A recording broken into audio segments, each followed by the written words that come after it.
Hello and welcome to the Ohio Arts Council's Rife Gallery. This is the DIY hands-on art making workshop for the exhibition in Ohio with artist Janet Marsano. Today we're going to explore scratchboard and collaging methods as an extension of the exhibition. We'll hear first from the artist, gather our materials, and work through the project step by step. There will be dedicated pause points in the video, but please work at your own pace and use this video as you need. All right, welcome, Janet. Hi, thank you for having me. So this workshop will be, as stated, is on scratchboard. And so a little background, I actually have a BFA and an MFA from the Ohio State University, and I worked as a goldsmith at the Diamond Cellar and at Jack Seibert's. I lived in Columbus for quite a while, then moved to rural Ohio where I began teaching, and I taught high school art.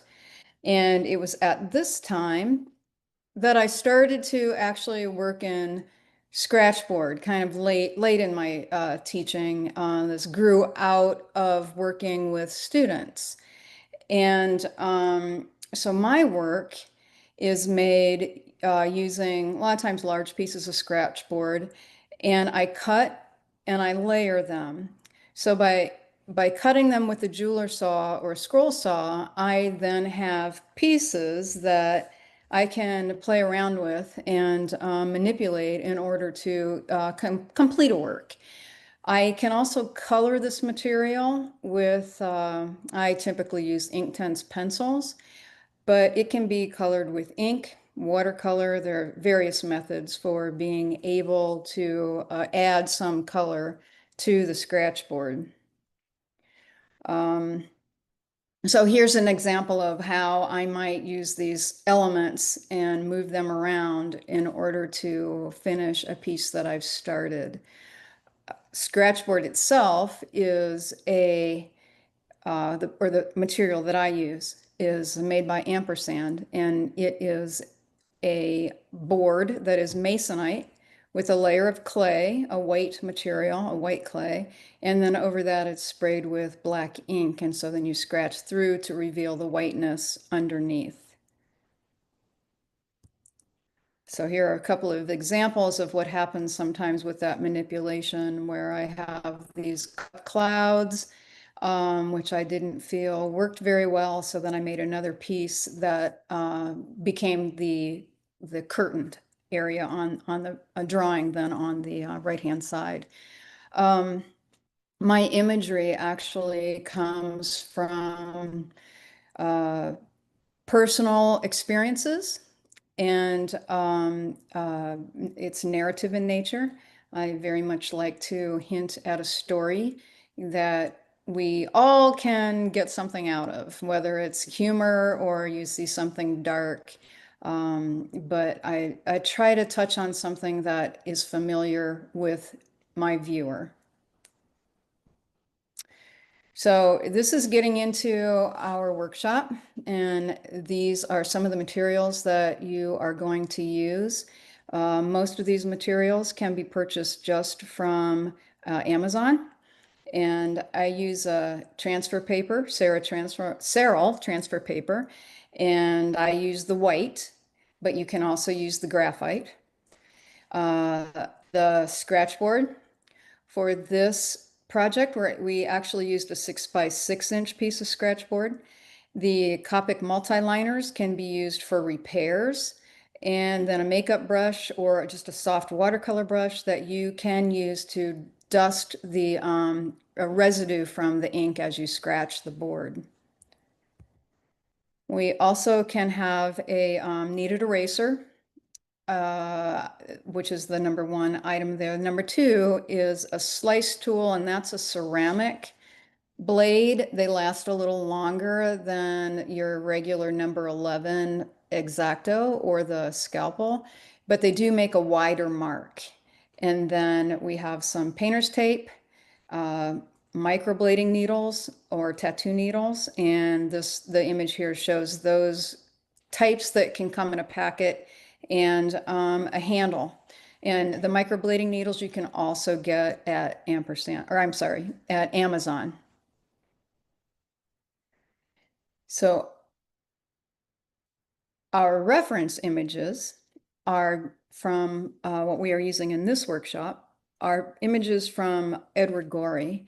And the reason I want to use him is because he has some really nice uses of pen and ink that are easily transferable to making a scratch board. And we're just making some small samples. So you can do a drawing, your own drawing, if you prefer. A lot of, I mean, that's what I do, and then I just make a copy of it and then I transfer it. So in order for us to get a little bit of practice using the tools, we're going to start with that 6x6 piece of scratch board, and you're going to divide that into three quadrants. Or I'm sorry, 3" by 3" quadrants, which means you'll have 4 sections. In one of those sections, you will make 2 rectangular boxes. And then we are going to practice with the X-Acto knife, and you're going to practice with the microblading needle, creating a value scale. A value scale is a scale that goes from white to black, and we're going to do this using hatching, which will be vertical lines going across that box. So here's an example of what will happen. You will make short lines to fill that box, and you can go all the way across, and you can come back to the beginning and you start making more lines until you have more white at one end of that rectangle than you do at the other. And that's using an X-Acto knife, a number 11 blade, and I draw that blade toward myself. Notice that it's kind of placed sideways. You use it in a sideways manner rather than how you would use it if you were trying to cut with it. So once you have finished that rectangle, then you're going to go on and you're going to take the microblading needle and you're going to do a very similar thing, and you'll find that the microblading needle makes a much softer transition from the light to dark. And again, you want to use short lines. They're far more easier. That's terrible. They're much easier to control than one long line. And so basically what you're doing is you're building up layers.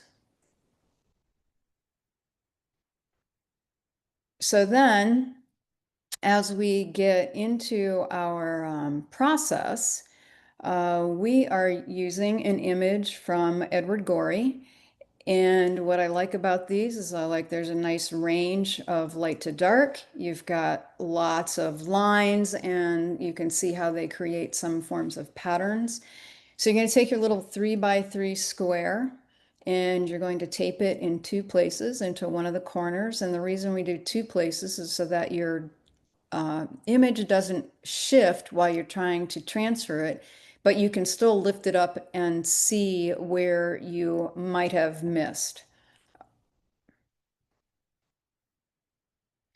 So you're going to take your white transfer paper and you're going to put it underneath in between your copy and your scratch board. And you want it to have the chalky side down. Sometimes I'll do a little test to see if I've got it in the right direction, but just by drawing on the transfer paper and lifting it up to see if it has transferred over onto the scratch board. So we have 2 methods for cleaning it up once we've transferred, because I always have a messy area after, I get my fingerprints will transfer, or the line is just a little too heavy. So 2 ways you can do that is you can roll up a piece of that blue painter's tape and you just kind of blot it and pick up the excess dust. Or you can take the kneaded eraser and soften that up and roll it into a little log, and then just roll that over the surface of the transfer and the scratch board, and it'll pick up the excess white dust from the transfer paper. So So you're going to transfer that with a pencil. Um, Sometimes you can use a colored pencil and then you can see where you've been. So for the large white areas, sometimes I like to take the microblading needle and block those in and get right to it, get that large white area in, and then I can go in with my X-Acto knife and refine the areas a little bit better. So if you notice in the image on the right, which is the scratch, or I'm sorry, the X-Acto knife, I have it upside down. So I tend to use it in many directions, but still pulling it toward me.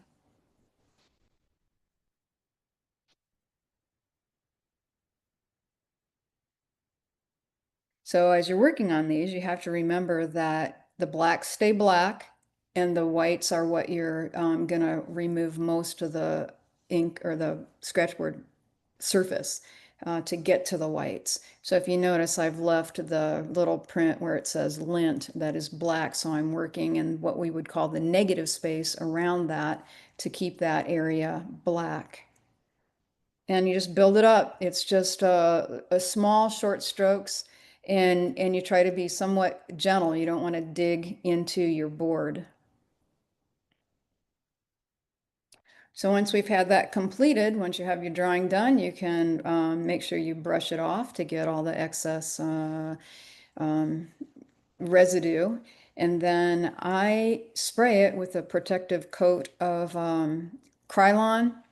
I use all of these materials. Lasco is the most expensive, and you want to do this with very thin coats, multiple coats. I'll probably put on 3 or 4 layers of protectant and letting it dry in between each layer. And then you're done.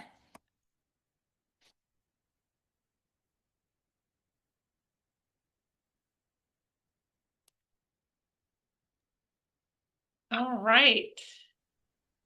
And Janet, do you have oh, that was a great workshop. Do you have that last slide where you have your website so folks can see more of your work? There it is. Perfect. So folks that need more work by Janet, which is fantastic, everybody does, make sure you Okay. follow her on Instagram and Facebook. Thank you again for joining us for this DIY hands-on art making workshop led by Janet as a part of our programming for the In Ohio exhibition. A big and special thank you to Janet for the generosity of her time and talent, to our curator, Char Norman, as well as the Ohio Arts Council's board, the Ohio legislature, and the governor, all who support the Ohio Arts Council, this great space, and of course, Ohio artists. Thanks everyone, and have a great day.